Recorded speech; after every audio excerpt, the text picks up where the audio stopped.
Helping us answer some of your questions tonight is attorney John Beck. He joins us now. Hey there, John. How's it going? Good, Andrea. Thanks for having me. Hi, Bill. How are you? Hey, John. You look good. Well, I can't see you, but I'll assume that you just pretend that I look good. Thank you.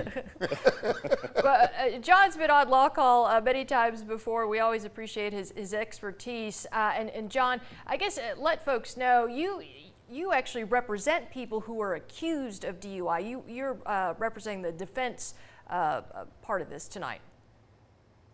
That's absolutely right. And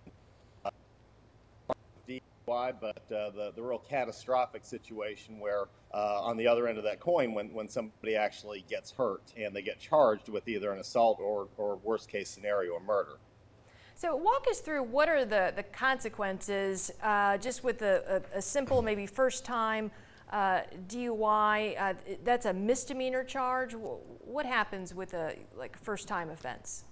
Well, a first time offense is still extremely significant.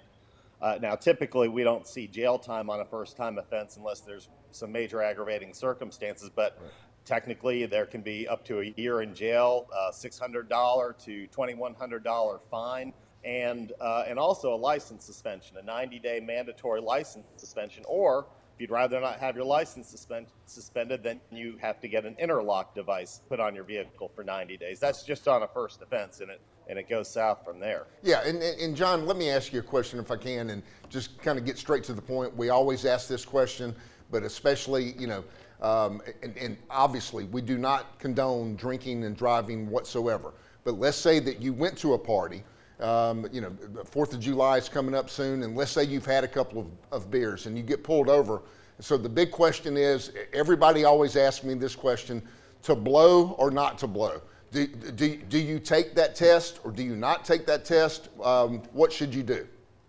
Well, here's the deal. That's I think it's a very tricky question with a very tricky answer, because the easy answer is don't ever take the test. But the problem with that is, again, we get the collateral consequences. You're going to lose your license another 90 days, and then you're going to have an extended interlock also, should you be convicted of the DUI. But they can also administratively take your license. I think the answer depends on a lot of different factors.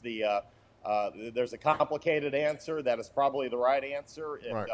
If you can take the preliminary breath test and they can tell you the result, then you'll know whether you should take the next one down the line. But I think on a first offense, and as long as you're not in an accident and you're not acting horrible to the police officer and calling him names, you can probably mitigate a lot of the damage by cooperative. But that's a tough answer to a tough question. There's a lot that goes. Gotcha. And John, you alluded there. Are there two breath tests? You said you can take an initial field breath test. Is that not? Can the results of that not be used against you? That's not an official test. You can kind of like a screening, and then there's a more official test. That's a portable breath test. It's a screening device, and it establishes probable cause, but it does give a reading. But they have been found not to be admissible in a court of law. Now, the officer's under no obligation to let you know what that result is, but I would certainly ask, hey, if I take this, will you tell me how I did? Right. Right. And then based on that, then they take you to, I don't know, the station or a hospital or something to get a more formal, I guess, to the tank. They take your blood. Right. That's the Draeger breath test. That's a lot more accurate. It's not perfect because, again, it's an approximation based on somebody's breath. But the problem with that test is you're already under arrest. So even if you got arrested and you went and took the Draeger breath test and you blew all zeros, they can't unarrest you. So it's a logical disconnect in my opinion. So it really doesn't. I mean, it'll help you later when you have to go to court, of course, but it doesn't help you that night after you've already been arrested. Gotcha. All right. Well,